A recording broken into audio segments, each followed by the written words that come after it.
Good evening, ladies and gentlemen and fellow members and officers. Welcome to the Audit and Resources Committee of the 20th of February 2024. Few notes to start with. Welcome to tonight's meeting of the Audit and Resources Committee, which is being broadcast live and recorded via Microsoft Teams. My name is Councillor Cllr Holes. I am chair of this committee and will be conducting the meeting tonight. If we have any non-committee members joining us, I will bring them in at relevant points and ask them to introduce themselves. If we experience a connection problem, this event will be paused. In the unlikely event of myself losing connection, Vice Chair Cllr Bourne will take over. This meeting will be video recorded and will be uploaded to the Council's website. Item 1, apologies for absence. Nikki? We have apologies from Councillor Attrell. Thank you very much. Item 2 is declarations of interest. If members know of anything that they wish to declare, I understand there may be one declaration later at the appropriate time. If you can raise that. If anybody else comes across anything during the meeting, please indicate in the chat or raise your hand and we can deal with that. Okay, item 3, minutes of the last meeting. Can I have a proposer and seconder? Happy to propose, Chair. Thank you, Councillor Bourne, and seconded. Happy to second, Chair. Thank you, Cllr Irish. Any debate? Any questions? All in favour? Agreed. Agreed. Agreed. Against and abstentions. Good, that's duly carried. Item 4, public participation. No public participation. So we move on then to item 5, which is the health and safety report, and Heather is here to present that report. Over to you, Heather. Good evening, everyone. We have submitted an interim health and safety report for this meeting with a full report due to be presented in June. That one will provide a full update on progress with the action plan. With this report, we're focusing on lone working usage and our incident statistics. So for lone working, in Appendix A, we have a top level view of the lone working statistics. This gives a snapshot of each service area, how many registered users they have, how many of those have actively used the system, and the total number of occasions it's been used. So that's a top level view for you. A much more detailed report is supplied to the service directors and the line managers. That's provided on a monthly basis, and that enables them to much more accurately monitor the usage within their area of responsibility. I would say from inquiries that we're receiving recently, I do anticipate that there'll be further uptake of this service in the next month or so. So can I take any questions on lone working, or is everyone happy with that information?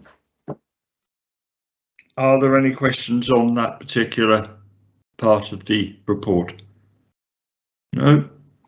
Okay, carry on then, Heather. Thank you. Okay, I will move on then to the incident statistics. In general terms, there were 60 reported for this reporting period. The total for the corresponding period last year was 112, so seemingly a great reduction. We interrogated the 112 a bit further, and there was a higher incident of manual handling and vehicle reversing incidents during the previous period. all the manual handling incidents were followed by refresher training, and toolbox talks and training around reversing was delivered, and that seems to have had a positive effect on the on those incident numbers. For Riddle, in this reporting period, we've had 2 to report, 1 slip trip and 1 manual handling injury. For the corresponding period last year, there were 4, so again, a reduction there.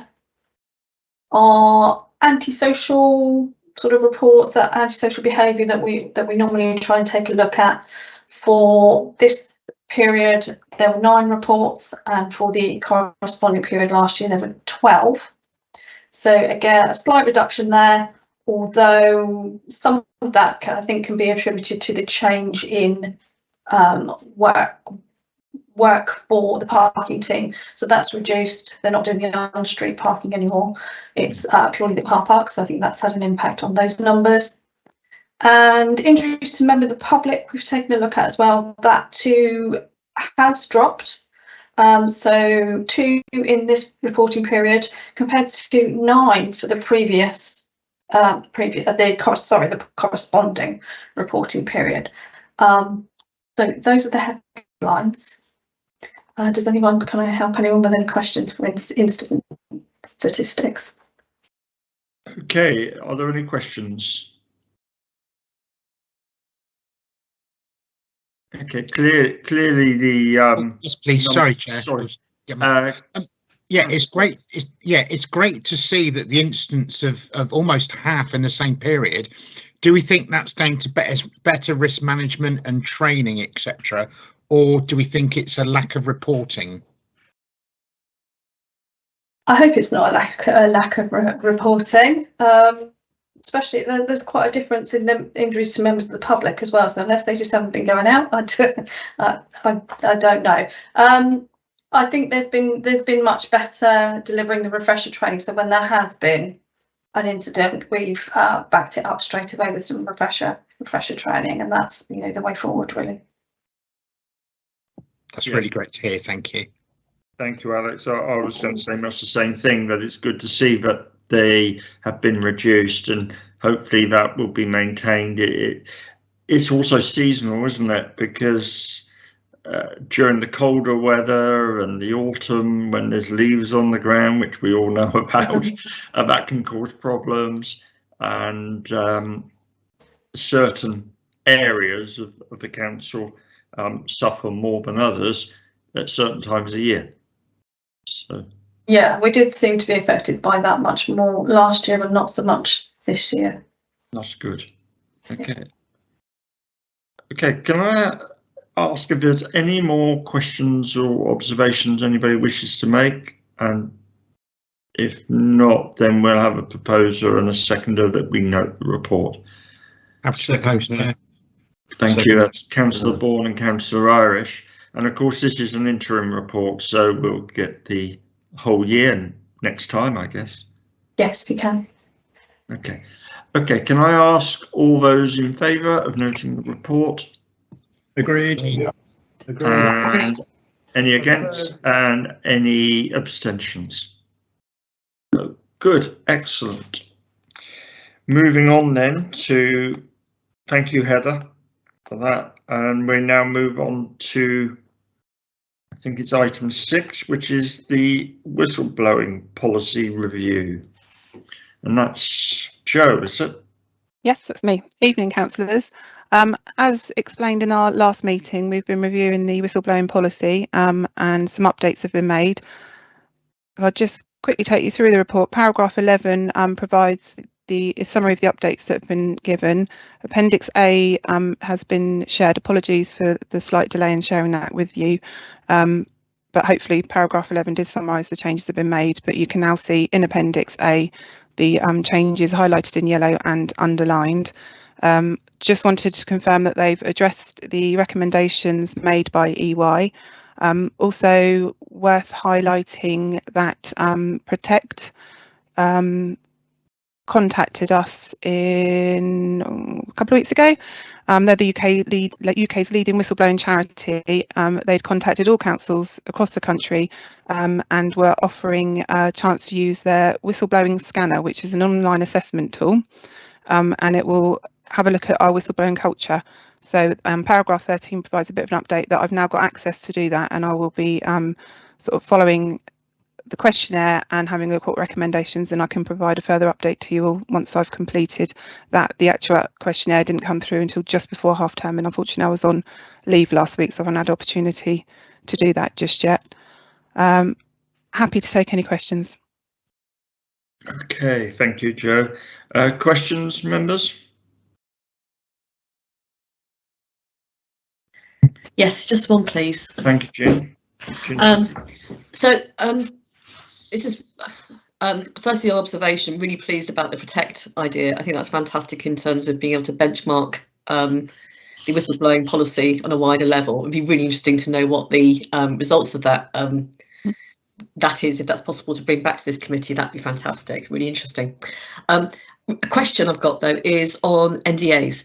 Does the council have any policy of issuing NDAs, particularly with regards to whistleblowers, or is this something that the council doesn't participate in? I'm just curious if that's something that needs to be in the whistleblowing policy, whether or not the council would resort to an NDA for a whistleblower under any circumstances. Yeah, it's not something I'm familiar with in terms of whistleblowing. It's sort of an internal policy, Yeah. And staff, the protection is under the Public Interest Disclosure Act. So that would be the legislation that would protect staff so that there's no victimisation as a result of anything that they've raised. So I'm not sure that an NDA would be necessary, but I can do some more research. As I said, I've looked at other examples of whistleblowing policies and I've not seen it in any other policy. Cool, thank you. Thank you, Jen. Obviously, it's really important that we keep this updated and we review it on a regular basis. And we're all aware that we've had a couple of whistleblowing incidents recently, and this has allowed us to examine our policy and ensure that it's up to scratch and fit for modern purposes. So that's good. Any other comments? Any other observations? Okay, could I have a proposal and a seconder that we note the report? Happy to propose, Chair. Happy to second, Chair. Councillor Bourne, seconded Cllr Irish. All those in favour? Agreed. Agreed. Yes. Any against? Any abstentions? No, good. That's duly carried. Item 7 is the internal audit monitoring statement for the period 1st of October 23 to the 31st of December 23. And Joe, that's you again, I believe. Yes. Firstly, apologies from Lisa. She had a prior engagement tonight, booked a year ago in advance of when this meeting was scheduled, so she wasn't able to attend this evening. But I'm happy to take us through the report. So this is the internal audit monitoring statement for the period 1st of October 23 to 31st of December 23. Usual format, explains the resources that the team have currently got, activity that's been delivered during the quarter, the findings from those reviews, progress with the implementation of audit recommendations is further down, and then the appendices have got a summary of the work completed. So I'm happy to take any questions, or attempt to. I might have to defer to Lisa and come back to you with an answer if I can't answer them. Okay, Councillor Bourne. Yeah, thanks for the report. Again, it's great to get an update, and the update shows that internal audit have been involved in lots of things that probably weren't planned when the audit plan was put together. So the fair value notice and dealing with EY, etc. So I'm just wondering, is that going to put us behind the original plan? And are there plans to either bring in extra resource, which I know at the moment is really difficult because there's not much audit resource out there, or will we have to make a decision in the coming months to say, well, actually, these items are going to have to carry forward to next year? Yeah, thank you, Alex. That's a good question. Lisa is just in the process at the moment of pulling together the audit plan for next year, and as part of that work, she's looking at the audits completed to date, what needs to be carried forward. She's carrying out a risk assessment, so it might be some can slip further down the plan to bring forward other reviews, so that there has been movement within the audit plan in the year. I mean, as you can see, some audit reviews have been brought forward into this year to sort of progress them quicker. So yeah, she's at that point where she's doing that assessment. In July, when she provides her annual opinion, she'll then be able to explain what hasn't been covered, what has been covered, and how she's formed her opinion. So I think it's a yes, she won't be able to deliver the whole audit plan, but she's reassessing the plan to determine which of those audits are high risk and which ones she feels must be delivered sooner. And obviously she'll have that discussion with you when the plan comes in a couple of weeks' time in March. Thank you. And with the, sorry, is it okay to ask a follow-up question?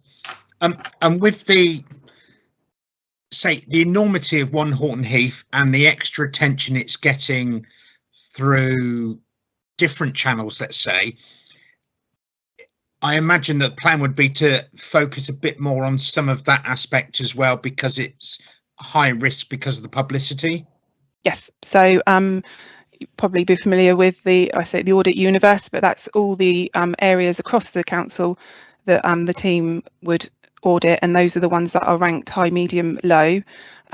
And as part of her plan that gets presented in a couple of weeks' time, it will show all the new audits that she's now included into the plan. And there's a lot she's separated out, a lot around housing, One Horton Heath, to give you all that assurance.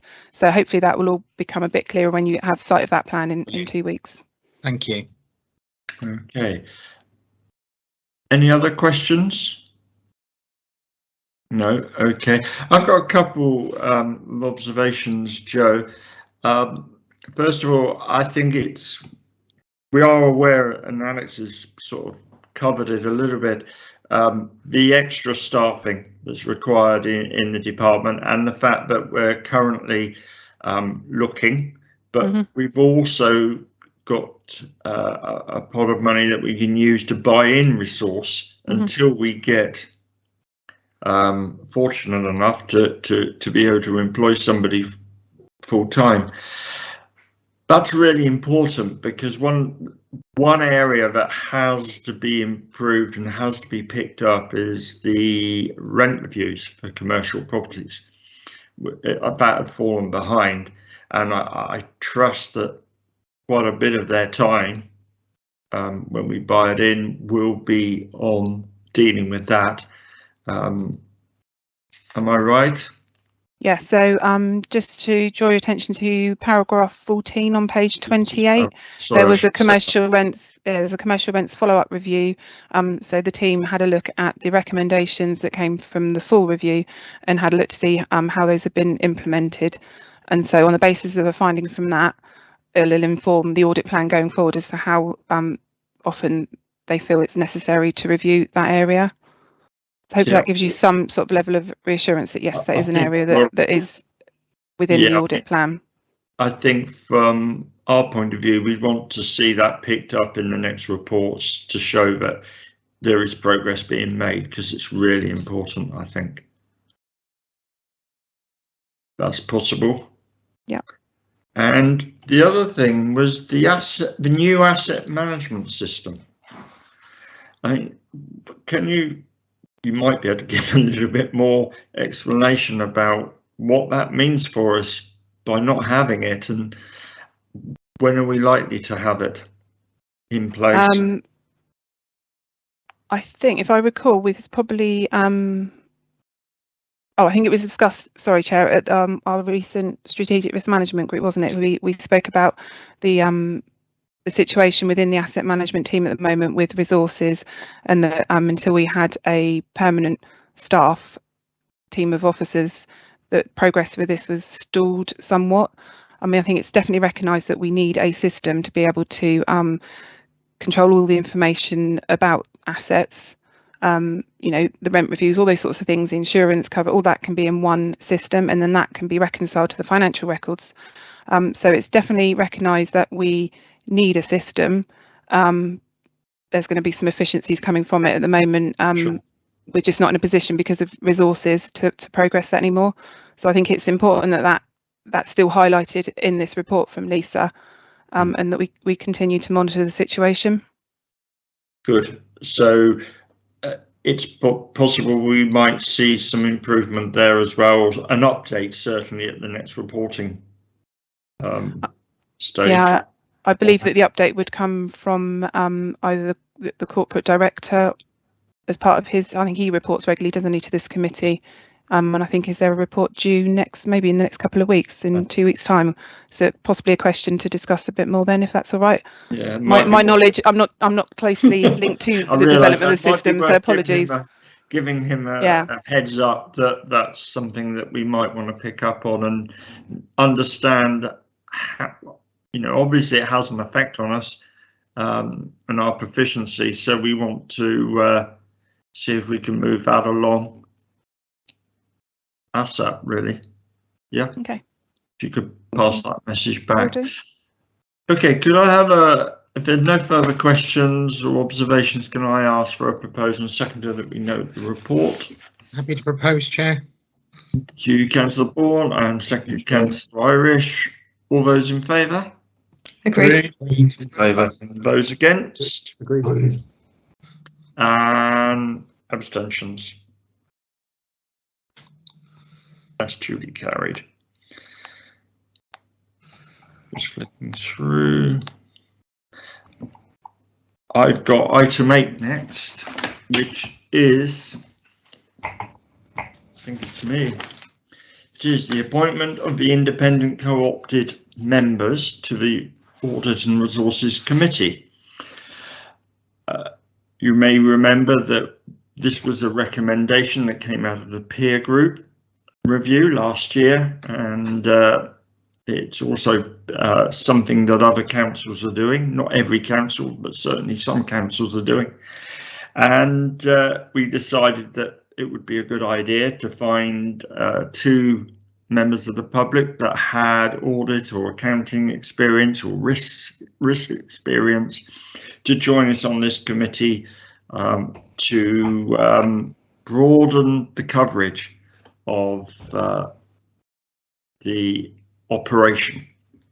Cllr Tidridge and myself joined a panel with Sarah and Laura as officers to interview last week, and we had a really good response. It was actually, we had very good candidates, all of whom could have done a job for us, and the 2 candidates we selected just had exactly what we were looking for. The first was a gentleman called Martin Rohr, and he is highly experienced in audit. He's worked for audit companies, and he will certainly come with an audit hat on, and it'll be interesting to see him being sort of in the middle, really, rather than as an external auditor. So that'll be interesting, and I'm sure he'll have a lot to contribute. And the second member that we chose or selected has a lot of experience in the defence industry, working with risk, and that was something that we thought was really appropriate for this committee, and hopefully he will come with that hat on, particularly using all his experience, many years working in the defence industry, and I think put together we've got a lot of bases covered. So we look forward to them being accepted at full council, and we've brought it to you tonight so that you can be kept updated with the selection. The second gentleman's name is Mark Pellegrini. So we're hoping that they will be invited to the next meeting to observe, and then after the elections they will duly take their positions as members of this committee, although of course, as we agreed right at the beginning, this is a non-voting role and it's a completely independent role. So Jim, would you like to say a few words? Yes, first of all, just let's say how impressed I was with the quality, the calibre of the candidates, and the interviews were ran extremely well by Laura and Sarah, with Steve and myself joining in. I think, as well as the experience, what we were looking for was for candidates who wouldn't be shy about asking questions and comfortable asking questions, and they certainly both performed really well on that front. I think they're going to be really useful additions to the committee. Just one quick question, probably for Sarah or Joe. Have we established that they'll be able to join in the committee for exempt items, or is that still being checked out? I think it's still being checked, Jen. Laura's going to come back with a bit of a plan for all of that stuff, and all the things about training them well before the committees actually kick off in earnest. So we'll come back and let you know. I think they should be able to come, but we probably need to just get something signed first so that they understand the confidentiality. But I'm really enjoying it. I'm really looking forward to them joining this committee. I think all members are going to appreciate their input. It's certainly going to be an interesting time, I think, and we're looking forward to introduce them to you. So, can you remind me, do we need a proposer and seconder that we can take this to full council? I'm just reading the notes. Looks yes, like it, Chair. I think yes, we do. So, can I have a proposer and a seconder that we put forward these two names for full council? I'm happy to propose. Thank you, Jim. I'm happy to second. And thank you, Alex. Excellent. All in favour? Agreed. Any against? Any abstentions? Thank you. That's duly carried. Excellent. We then move on to item 9, which are the reports from the outside or internal bodies that we sit on. We haven't got anything from Strategic Risk Management Group because it was reported at the last meeting, but we did have a housing group update, I believe, yesterday. Is there anybody that can report on that meeting? Wayne, I see you waving your hand. Could you give a brief report? Yes, Chair, I'll give you a brief report of our meeting yesterday afternoon. You're quite correct. And we discussed the programme summary, January 2024. The financial performance of the programme continues to be strong, with net rent above budget and voids and repairs costs continuing to remain lower than anticipated. Level of rent arrears has stabilised, but continues to be a problem with the cost of living crisis and the recession. Work on projects is progressing well despite the markets, and the council are looking to submit the next round of grant bids with strong support from the DLUHC. And that was our summary of our meeting yesterday afternoon. Okay, thank you very much. There have been, can I actually ask if there's any questions on that? It was quite brief, but you may have questions. No? Okay, thank you, Wayne. It was a very strong meeting, Chair. Yes. Okay, we now have 2 meetings of the PEG group, and I'm looking for the information I got from Joe earlier. I wasn't present for the first one, but I believe that Derek was. It was to do with 1 Horton Heath. Derek, can you give a few words on that? Yeah, of course, Chair. Thank you. Yeah, it was quite an interesting meeting because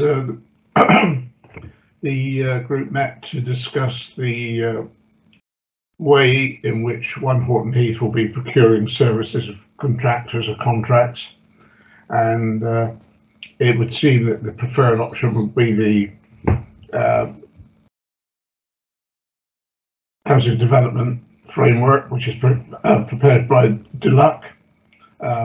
It saves a lot of effort on our part because most of the contractors on there have already been vetted by the team at Duluck for insurance, skills, health and safety, all the things that we ought to have ready for contracts.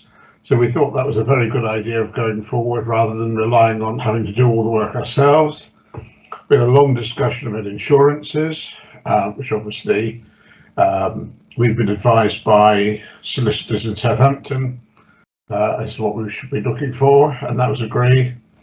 The questions of warranties at the end when properties are sold on was discussed, not at length, but just to clarify NHBC situation, etc. We have another meeting coming up at some point in the future to discuss it further, but basically it was a very informative meeting. One Horton Heath team was quite clear and concise on what they were proposing to do, and we all thought the method that they were going to propose to adopt was sensible and wise from our point of view. It took a lot of the risk away from our team at Eastleigh. So that's basically in a nutshell, Jack. Thank you, Derek. Joe, can you add anything to that, or are you happy with that? No, Councillor Pretty No, summarised nothing. it really well. My only comment would be that we're proposing in due course that a report is brought to Audit and Resources Committee that talks about the position with it all and the process being followed, and that'll be ahead of a cabinet decision to appoint the winning tenderer once we get to that point. But that's you know, in the coming few months. Yeah. Really, just to draw your attention to that and to keep an eye out for that. Good. So that will go on the work programme once you know when it's going to be coming forward. Yeah. Excellent. Any members have any questions on that one? No. In that case, we'll move to the 6th of February meeting. And the group reviewed the procurement action plan, performance indicators and waivers, and noted the content of the report. A verbal update was provided on the procurement policy. Further consultation has now been completed. Response to the consultation was low. However, it was agreed that an officer working group would reflect on the emerging procurement policy. Following this, if deemed necessary, it was agreed that it would be presented to PEG in June with a view to seeking Cabinet approval in July. The only question I would have, and Joe might be able to answer that, is if it's going to Cabinet in July, would that come here first or would it go to policy and performance? Oh, I was planning on it coming to Audit and Resources. There's a meeting 2 ways, yeah, 2 days, 2 days before Cabinet. So my plan was for it to come A&R rather than policy and performance. Needs to come somewhere, doesn't it? Yeah, if you're comfortable, if this committee's happy to have it because of the link to PEG was my understanding, Yes, rather than absolutely. I think it would make sense that because it's going to go to PEG, to A&R and then on to Cabinet would make and that's the route it's followed previously. Yeah, I mean, it was just the fact that it's about policy that made me ask the question, and I didn't think about it yesterday. Okay, if members are happy for that, we'll put that on the work programme to be arranged as well then. So there's 2 items there to be arranged for the work programme going forward. Any questions? Okay, in that case, can I have a proposer and seconder? We note those audible reports. Happy to propose, Chair. Thank you, Councillor Chair. and Councillor Irish. Second, all in favour? In favour. Yep. Any against? Any abstentions? Okay, that's duly carried. Excellent. Thank you very much. We now move on to the Cabinet Forward Plan. Is there, as usual, is there anything on there that members feel we might want to discuss that's going to Cabinet that isn't already on our agenda, or indeed performance and policy and performance? Sorry. I'm just bringing it up.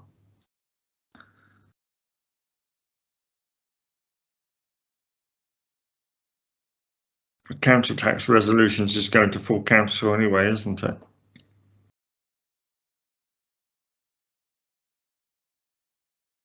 Members happy?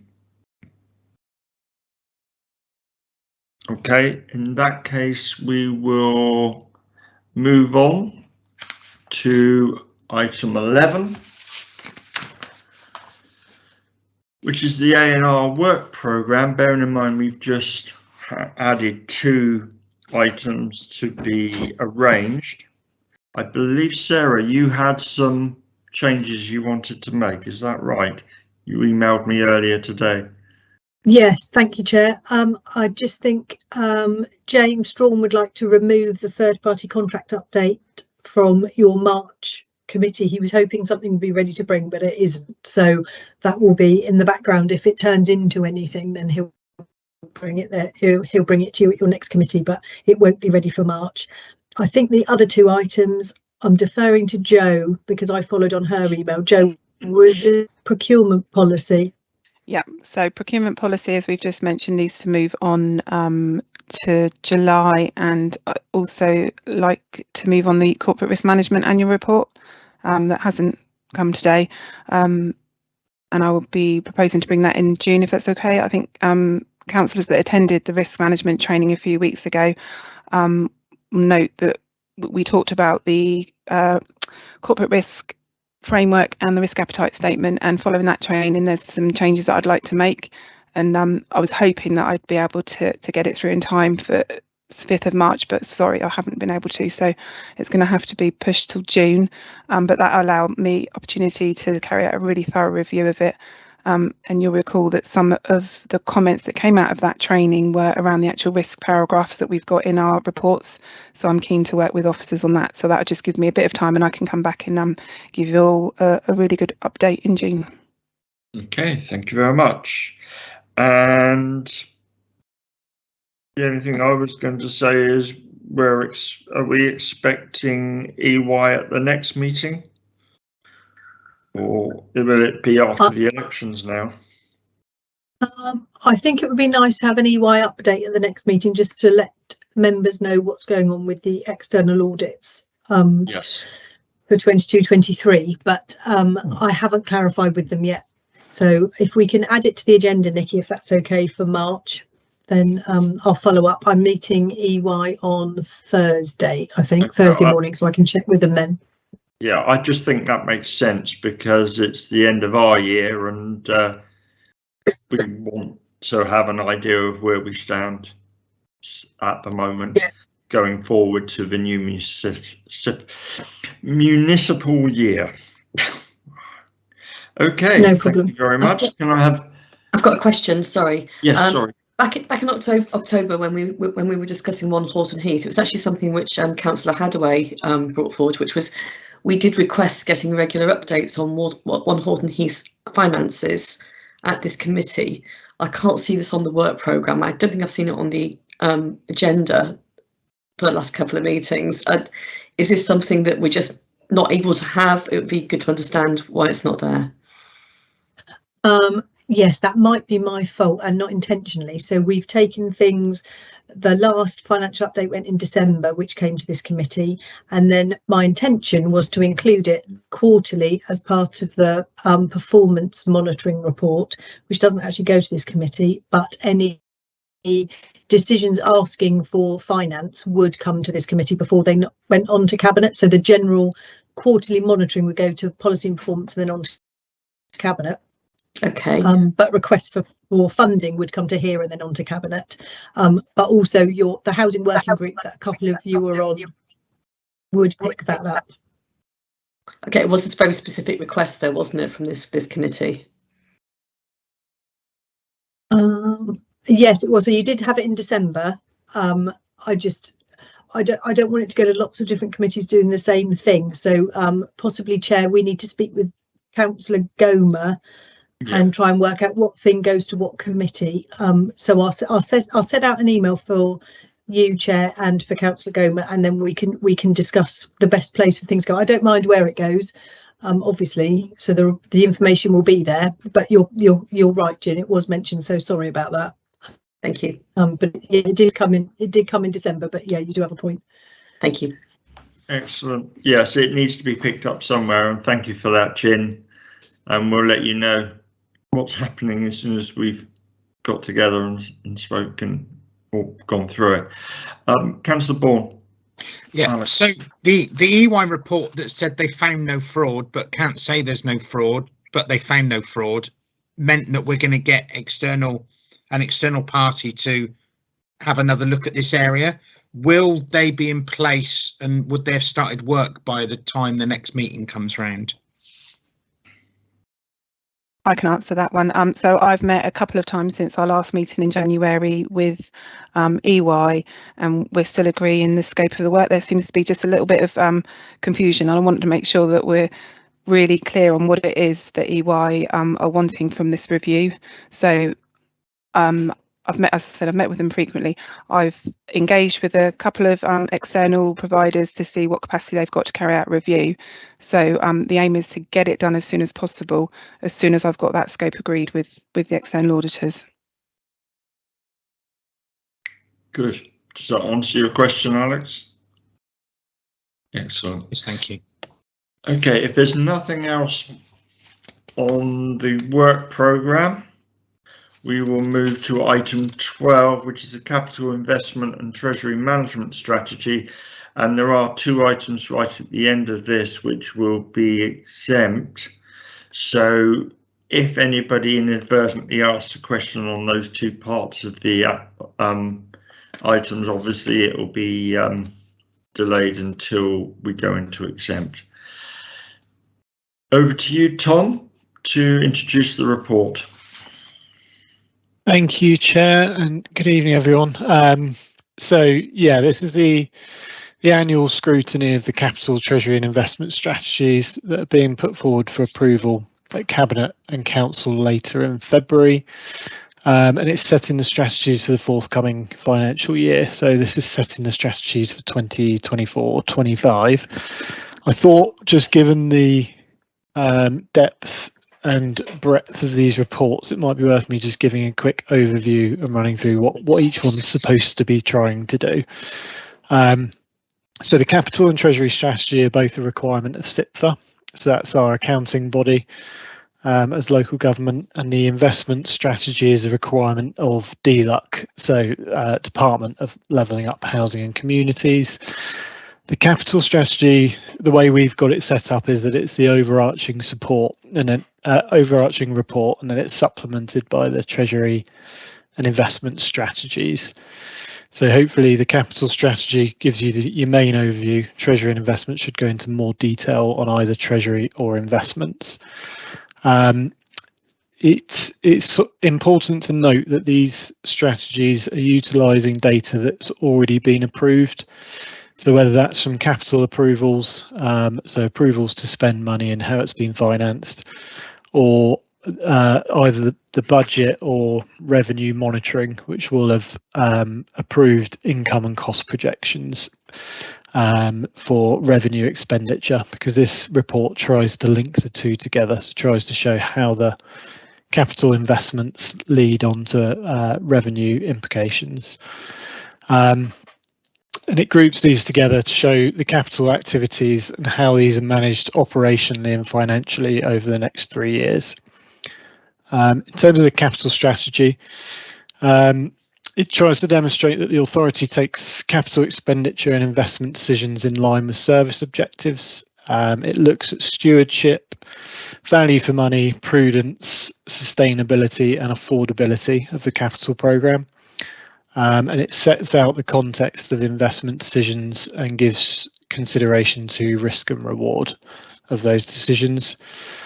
The key things that it's looking at are capital expenditure and how we're financing that, including the repayment of any borrowing, which we call MRP. It gives a broad look at treasury management. Looks at treasury investments, which are generally speaking are cash flow investments, so what we're doing just to make sure we've got enough money in the bank accounts. And it also looks at our non-treasury investments, which for Eastleigh Borough Council predominantly is property and housing, as well as local area capital programmes, which are predominantly going to be funded through Section 106s. And then it also goes into the knowledge and skills of the team, and sets out some prudential indicators which are to try and help show trends in kind of the risk profile of the council, so that we can start to spot things which might either be going well or not going so well, so we can try and implement some mitigation in there or continue to do the things that we're doing well. One of the main things that the capital strategy is showing is that investment at the council's continuing to increase in line with previous years. So it is showing a continuation of investment predominantly in housing, alongside some material local investment through the local area committees. But what we can see is that once we get past the sort of next financial year, predominantly housing becomes that main source of investment for the council. In terms of borrowing risk, so it's also showing that there is a need to borrow to finance the investment. So borrowing is still the main source of financing. But what we are seeing now is an increase in capital receipts, as the One Horton Heath stock is forecast to start delivering sales over this 3-year period. So starting to see some alternative funding streams coming in, which will be quite material from 2025-26 onwards. And it's also showing that local investment continues to be funded largely through Section 106 funding, as discussed previously. So that's the capital strategy in a nutshell. Treasury strategy, it's giving more of an overview of the current economic climate, emphasis on borrowing and cash flow management. So not necessarily that we're borrowing for specific projects, but just how we're borrowing generally as a council to ensure we've got enough money in our bank accounts. It highlights the options available to the council to manage its debt portfolio. It's setting the limits and boundaries that officers can work within, which again is linked very much to our capital programme. It introduces the liability benchmark as well, which is quite an important thing, which we'll run through. And it also delegates power to officers within the council and to the Treasury Management Review Group to make decisions on Treasury management. So in terms of the liability benchmark, which I mentioned before, it's a new graph which I think went in for the first time last year, but it's a really useful tool to try and understand the sort of long-term borrowing profile of the council. And it looks at if the council could sort of operate in a perfect vacuum of treasury management, what would the least risky debt profile be for the council? So considering things like the use of reserves, allowances for risk and things like that. And it kind of acts as a target for us to aim for within treasury management. But like I said, it's in a perfect vacuum. That's where you'd end up. We're never going to end up there, but we're going to try and strive to get as close to that as we possibly can. But what it is showing is that there is a current risk, which is that we do have a continual need to borrow, and we are predominantly, well, not predominantly actually, marginally short-term borrowers. So we're about 60% long-term at the moment, 40% short-term. And as that 40% is becoming repayable, it does show that there's a risk there that we need to be able to reborrow that money as we go through. And that as we've got an increasing debt profile, there is also going to be a requirement for more borrowing to fill that debt position. So that liability benchmark is a really sort of useful tool to look at to try and understand, where that risk sits for us as a council, and particularly for me and my team in terms of treasury management. That part is a manageable risk, and predominantly we manage it through having continued access to the Public Works Loan Board. So the Treasury and the Debt Management Office do allow us to borrow directly from the government, which is our kind of, I guess you could call it a lender of last resort. So we can go to them at all times and borrow money to fill that gap in borrowing if we need to. So whilst there is a risk there, we're utilising that underlying access to the PWLB to manage that. And then we go into the investment strategy, which is, like I said before, is a DLUHC report rather than a SIPFA report. So it's a government. So government have the overview of that report. It's a more detailed look at investments, and it splits investments into three areas. So treasury investments, which are covered in the treasury strategy, service loans, which are any loans that we're making to businesses, individuals, employees, and also the commercial investments in terms of property and housing. So this one assesses the risk and due diligence surrounding the investments, both pre and post acquisition. And the key areas of that one really is security of investment. So how secure are those investments that we've got? Liquidity of the income. So how likely is it, if we've bought a commercial property or we've developed a housing scheme, how likely is it that we're going to receive income off the back of that? Then if there is income, what's the yield on that? So how successful is that asset? And then it also again looks a bit more at capacity, skills and culture within the organisation, and also training of councillors who are making decisions to invest in certain assets. And some of the key bits that are coming out of the investment strategy this year is it does highlight there's been a deterioration in asset value since the previous year. As discussed in the budget report, and I think Councillor Holes mentioned this before as well about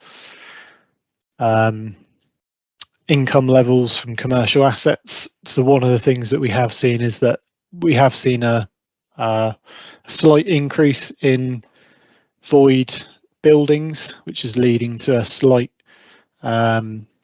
reduction in income from commercial assets. Internally, what we're doing for that is that we've always set up these void and maintenance reserves on our commercial assets. So we're using those void and maintenance reserves to ensure that it doesn't have a negative impact on the revenue budget. But what we can see is it's having a slight negative impact on the capital values of these assets. And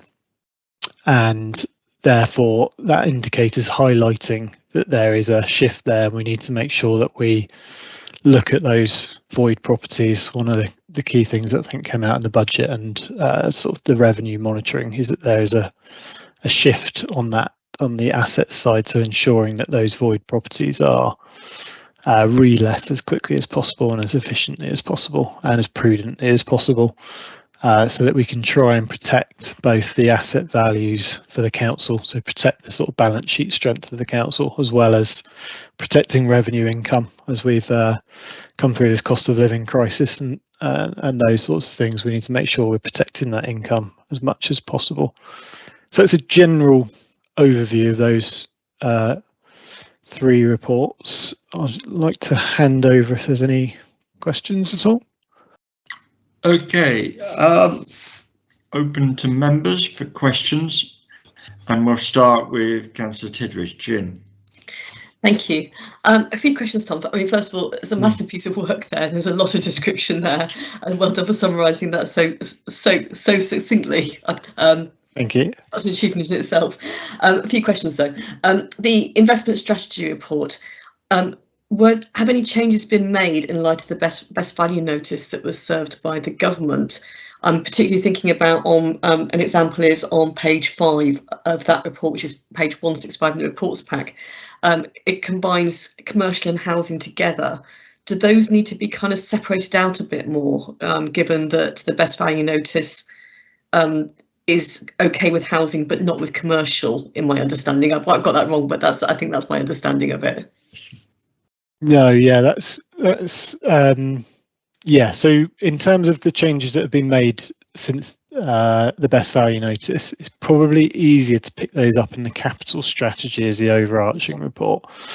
So the capital strategy's got two bits in a section called investment governance, I believe, which is on page 9 of the capital strategy. So the two things we've done there are in line with the budget report, I think there's a formal recommendation in the budget report to acknowledge the definition of investment for yields as described by the PWLB and its guidance for applicants.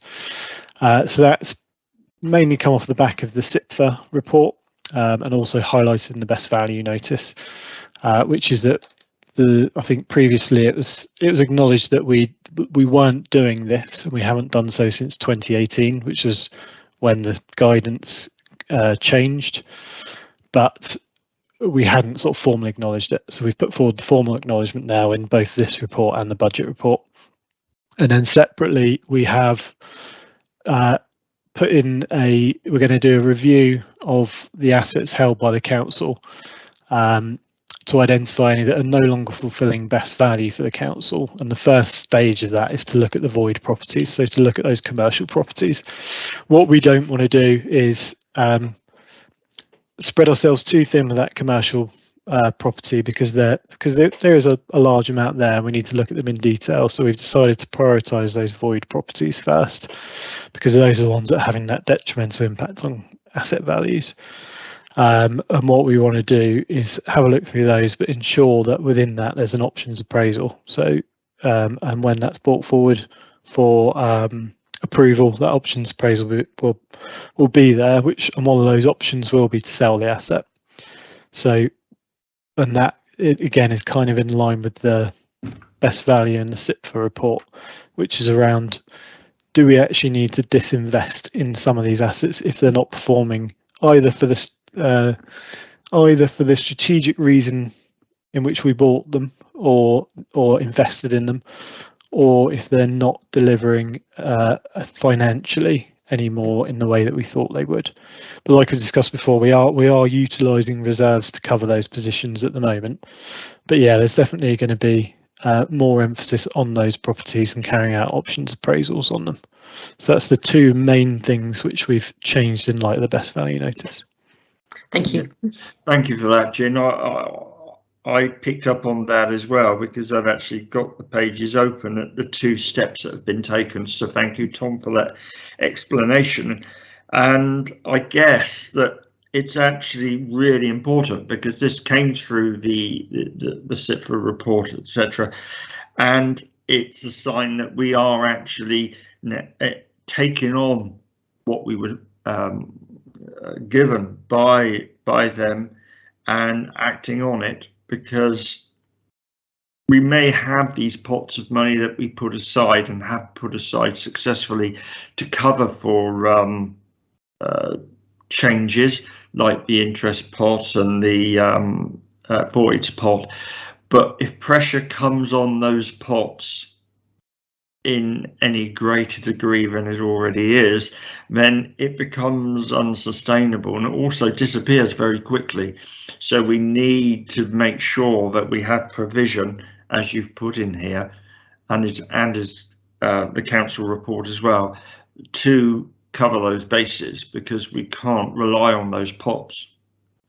If something was to happen outside our control, and there are a couple of places in the world that could cause us problems, could cause the whole world's economies problems if they blow up. So it is to a certain extent out of our control what happens over the next 2 or 3 years. We can make all the forecasts we like, but we need to be seen to be looking at all the options, and that's really important. So you've explained that very well, and Jin's right, because this report is very long. And in the bad old days, we would have all got paper copies, and it would have been about 1 inch thick, and that would have cost a lot of money. So we have changed the way we do things, and even if that means flicking through on a pad, so which I'm not very good at. But thank you for that, because both the report and your explanations have been very clear. Any other questions on what you've heard on that? I've got some other questions actually that I wanted to raise up, if that's possible, but I wanted to give other members an opportunity. Okay.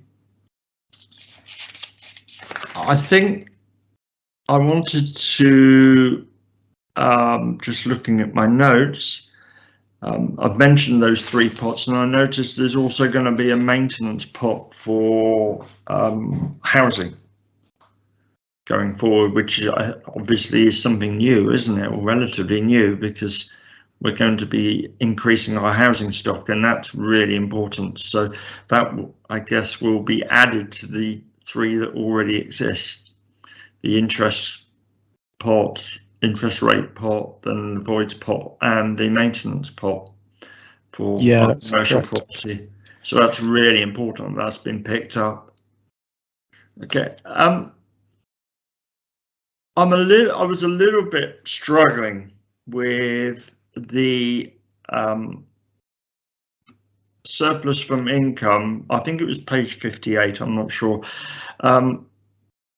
The surplus from income is set to go into deficit in 24-25 and 25-26, which is a little bit concerning. It's obviously offset to a certain extent by the interest reserve, but as I've already said, it's not a bottomless pot. It's got a bottom to it, and at some point in the future that will run out if we continue to use it. So I guess I'd like more reassurance on that we are. I suppose the selling of assets, possible selling of assets at a void, may help with that. But I wonder whether we've got stringent sort of watching brief on this, because we don't want it to suddenly dry up and everybody say, "Oh, we've got a problem." No, definitely, and I think that is one of the big pieces of work that the asset management team are looking at the moment, is ensuring that we're monitoring these void properties correctly, so that we get that income level back up to where we would expect it to be. And like you said, I think the thing there is that we've got a 1 or 2 years in deficit, 25-26 marginally in deficit. And then from 26-27, we're starting to see that increase back up. And the increase is 2 things. It's interest rates reducing. So we are expecting and forecasting interest rates to reduce by 2026-27. So that is starting to help the situation.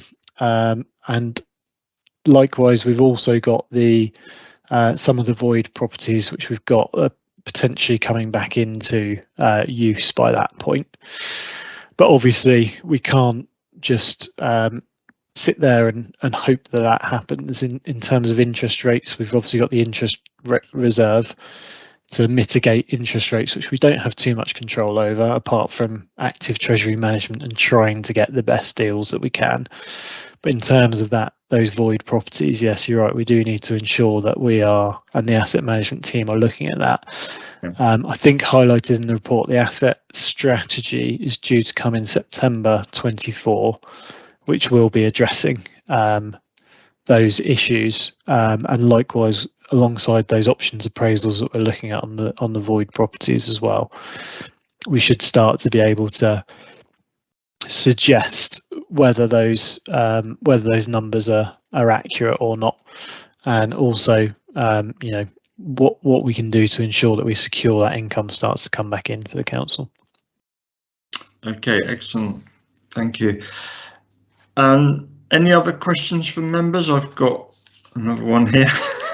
I just want a clarification, really, Tom, on some of these things to help members understand the whole thing, and particularly me.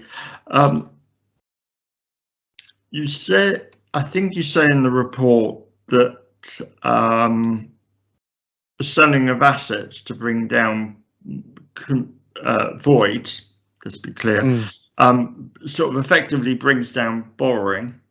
Yeah, because that borrowing would then be cleared, because the sale of the assets can cover that debt.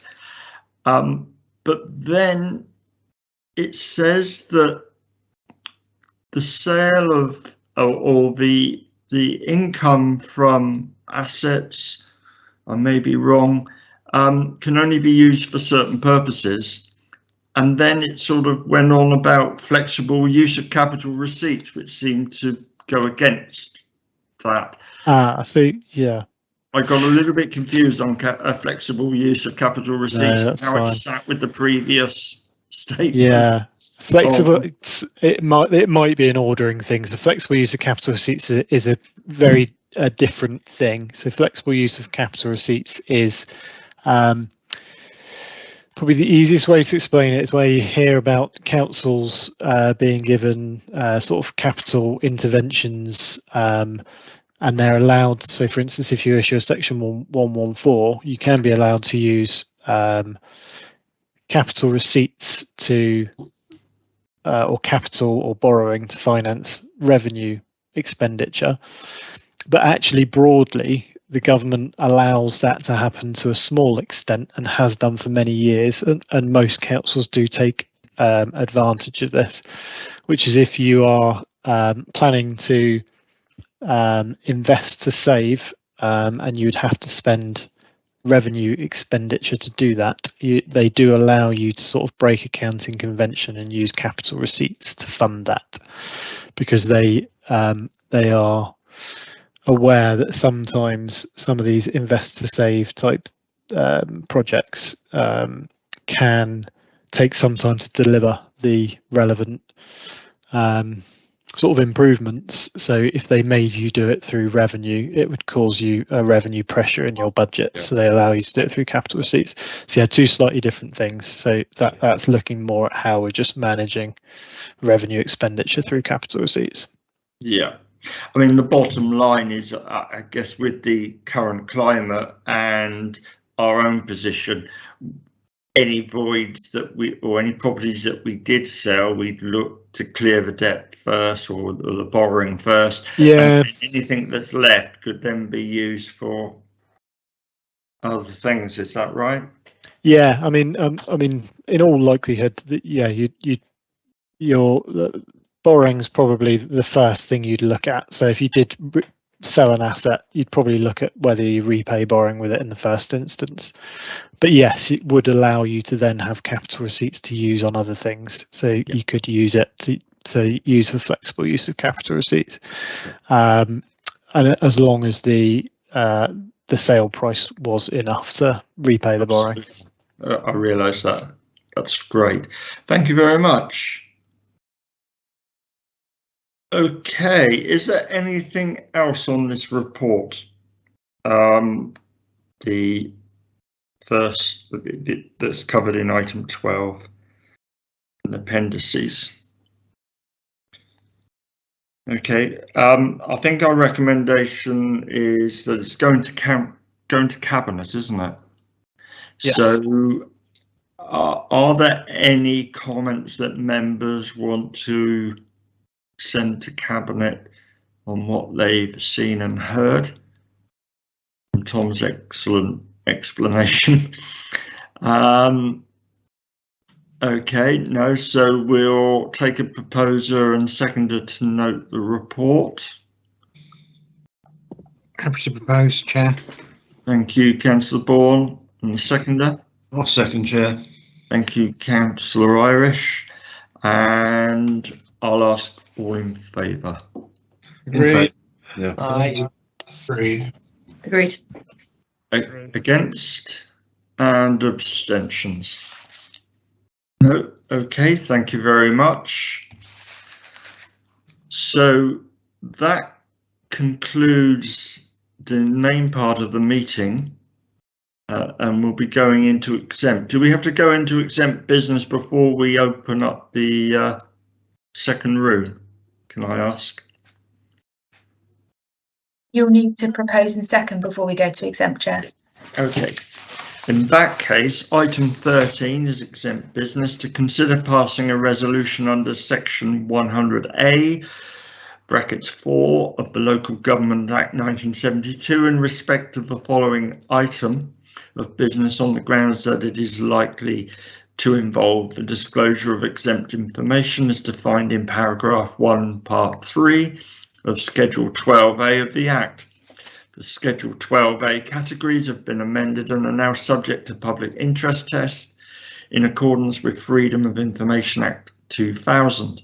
This came into effect on the 1st of March 2006. It is considered that the following items are exempt from disclosure and that the public interest in not disclosing the information outweighs the public interest in disclosing it. Can I have a proposer and seconder? Thank you. That's Cllr Irish and Cllr Bourne. All in favour? In favour. Agreed. Okay, and any against? Any abstentions? That's duly carried. So I'll formally close the first part of the meeting and we need to leave this room and go into your other invite. And I'll see you all in a few minutes.